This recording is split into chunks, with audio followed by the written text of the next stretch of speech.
Peggy Caruso. Welcome to the Revolutionize podcast. I'm the owner of Life Coaching and Beyond, an executive and personal development coach. I'm an 8-time successful entrepreneur and the author of 4 books, one to soon be released in the fall of 2019. I have a very special guest today, and we have a very interesting podcast. So tune in, and I hope you listen to the whole thing and provide a lot of feedback. Thank you, and welcome, Billie Jo Weyant. Well, thank you very much, and it's an honor to be with you today, Peggy. Thank you for inviting me. Absolutely. Plus, Billie Jo and I go way back. We are childhood friends. And absolutely. So this will be a fun interview. Why don't you tell the audience what you do, who you work for, and just a little bit about it? Sure.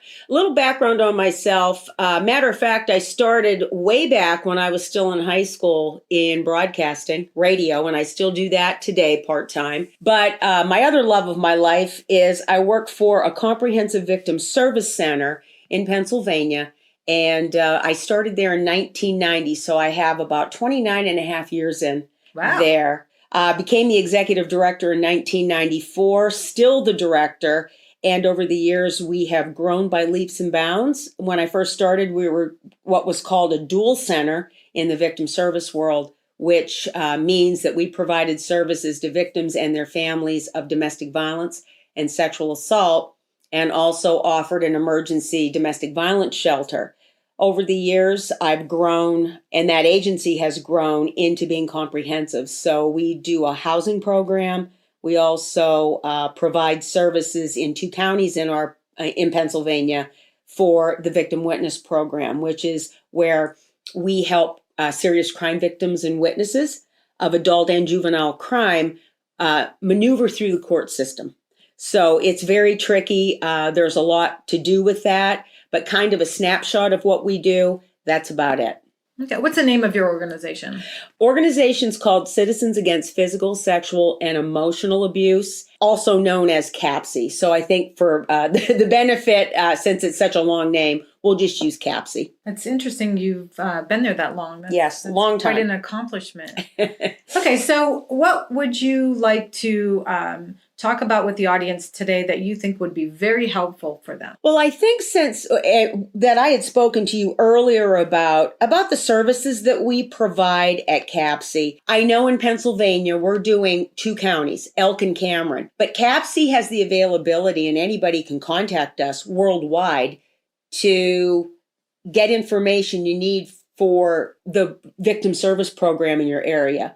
So just making sure folks know about that. The type of counseling that we do, our agencies are trauma informed.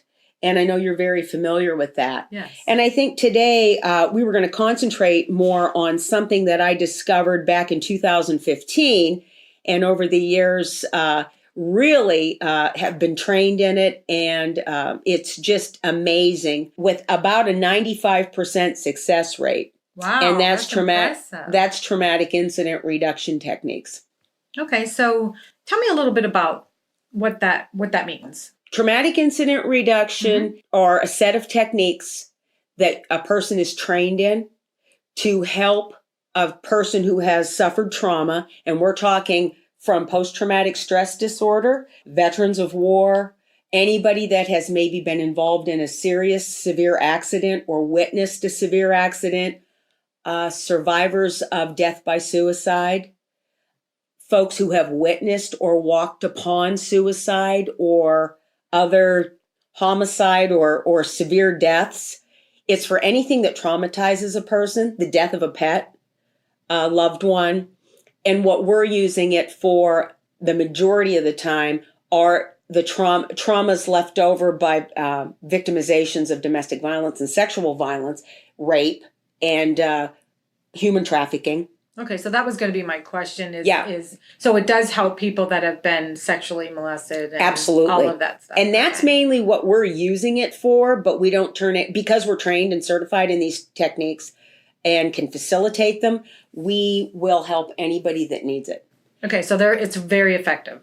Very effective. Is it a process? Is it something that you just start working and giving techniques? Or do you, like in coaching, we have to build a rapport with the client. We have to get to know them. Like a lot of people will say to me, and you and I talked about this earlier, where people will say to me, give me a technique that a child can use if they're bullied. Well, I always say, you really can't just slap on a technique until you get to know what they can handle. Like I can tell you little kids that if I gave them a technique that would make them worse or vice versa. So is it the same with that? Very, very similar. You must get to know the person. And in traumatic incident reduction, we are also trained to sit down and do what we call needs assessments with people and let them tell us what's bothering them. Or maybe there's multiple layers of things and we have to start peeling things away. Sure. And we always use the example of maybe like peeling away an onion.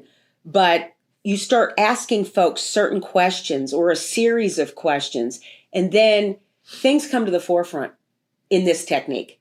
Then they can choose. It's always up to that person. It's their choice. It's always a person-centered technique. And they're the ones that tell us what they're ready to work on. TIR, traumatic incident reduction sessions, can go from 15 minutes to an hour to 3 hours. One of our staff at CAPSEA has already been with someone during a session for over 6 hours. Wow. You never want to stop somebody until they're done. Right. And until they've reached what we call an end point. And after that, the charge is gone from that trauma. And they feel that and they know it and they feel much lighter and they're able to express that and verbalize that. A lot of times with kids, you have to watch for some cues, but we're trained in that also. Oh, very interesting. Mm-hmm. I know the answer to this question, but a lot of people probably don't. I get a lot of people, even in coaching, but what you do is you have victims who have far more abuse than what I would do in coaching. Yes. But in coaching, confidentiality is the number one thing that Absolutely. We would never break confidentiality or we'd lose our certification. Mm-hmm. So a lot of people will come in and they are afraid to call an organization like yours because they're fearful for their lives. But tell people how you can ease their mind on that, on confidentiality and protection. First of all, at CAPSEA and agencies, and again, I'm speaking for the confidentiality statute that is in the Commonwealth of Pennsylvania. I'm not familiar with outside of Pennsylvania. But in victim services in the Commonwealth, we have, because we're a comprehensive agency, a minimum 88-hour training, and that has to be completed before anyone, staff, volunteer, anyone at CAPSEA can answer the phone or provide any direct services to people or even interact with any of the people that we serve because the confidentiality is so strict. The client counselor confidentiality is very secure. A breach of confidentiality at CAPSEA will result in immediate termination of that person. Plus, we always have to remember, and when I'm training folks and doing my piece of our training, I explain to them, not only as the executive director, the fact that if you breach someone's confidentiality anytime, I don't care if it's right after an abusive incident occurs or years later, you can put that person in danger and their family members. Sure. So confidentiality's top priority at our agency. We can tell people that, and we also understand that the person coming for services needs to gain our trust. Sure. And we're not going to ever ask anything or demand anything of anybody unless they're ready to tell us. Interesting. Mm-hmm. The other question I have, and I'm just going by a lot of questions I get about your organization. Sure. Do they do anything or help with elderly abuse?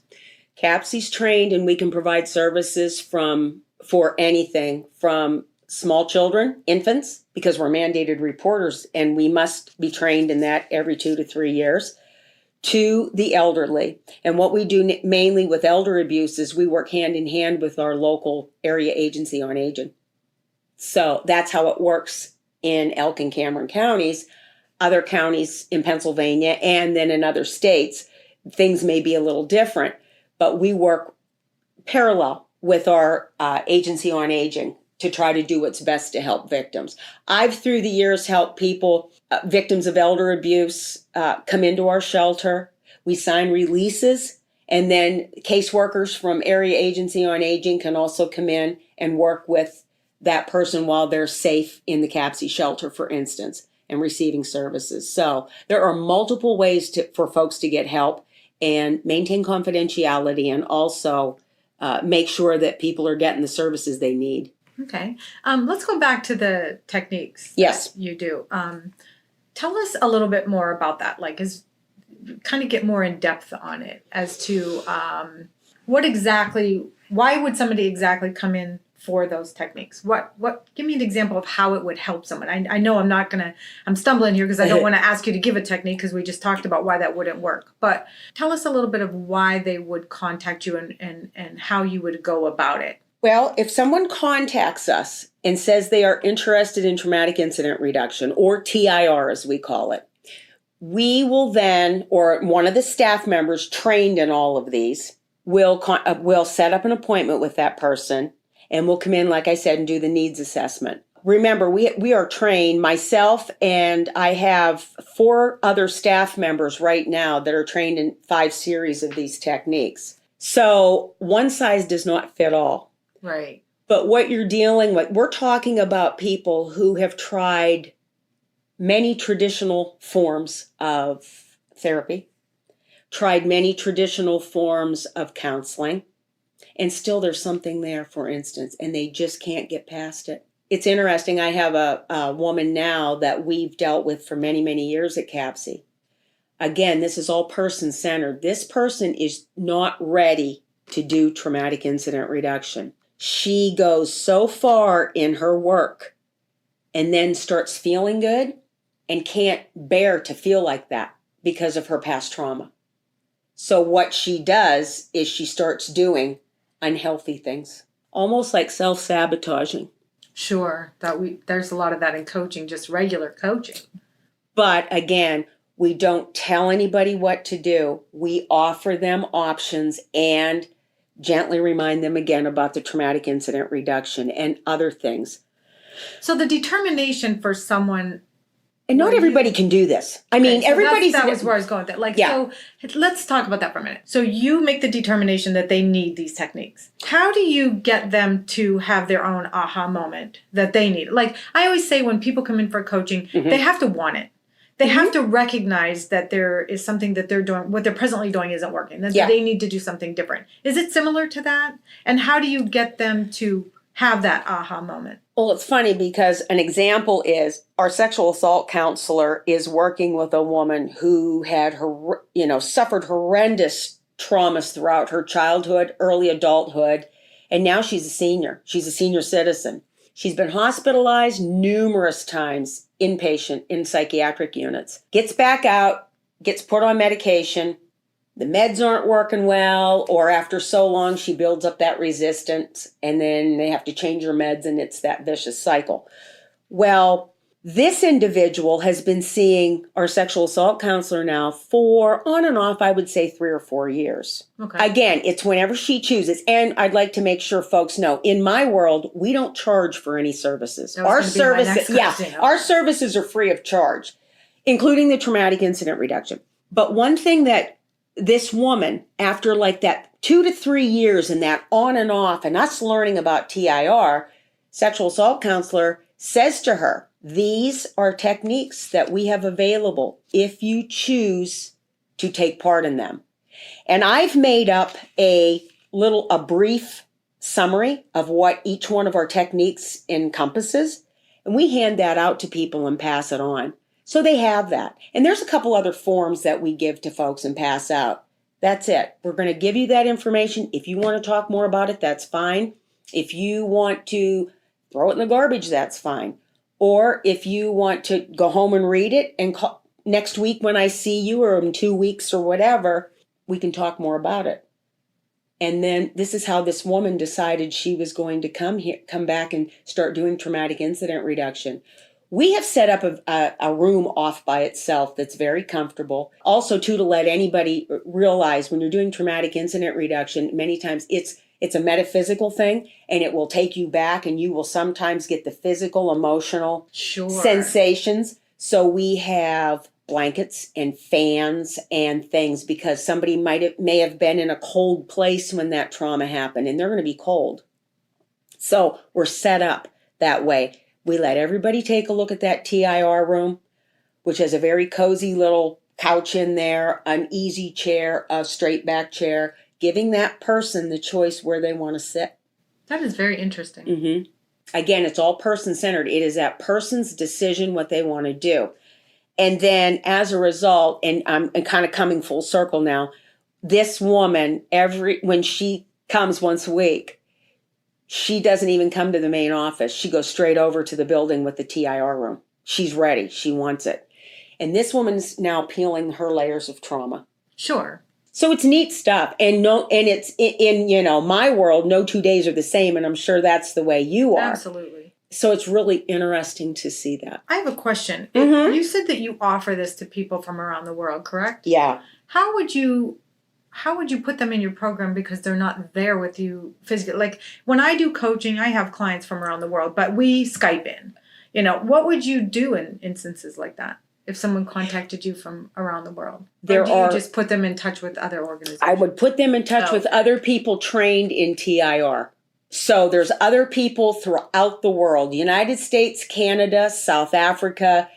Yes, this is something that's an international thing through the Traumatic Incident Reduction Association. Okay, so that's very important that our listeners understand that. Yes. Well, we're getting coming to a point where we're getting out of time. So is there anything else that you would like to leave everybody? And please, we always encourage to give feedback because we'll go over the information at the end on how to get a hold of us. But we'll definitely bring you back. I'd love to. I know that there's people who have been waiting for this podcast. Yes.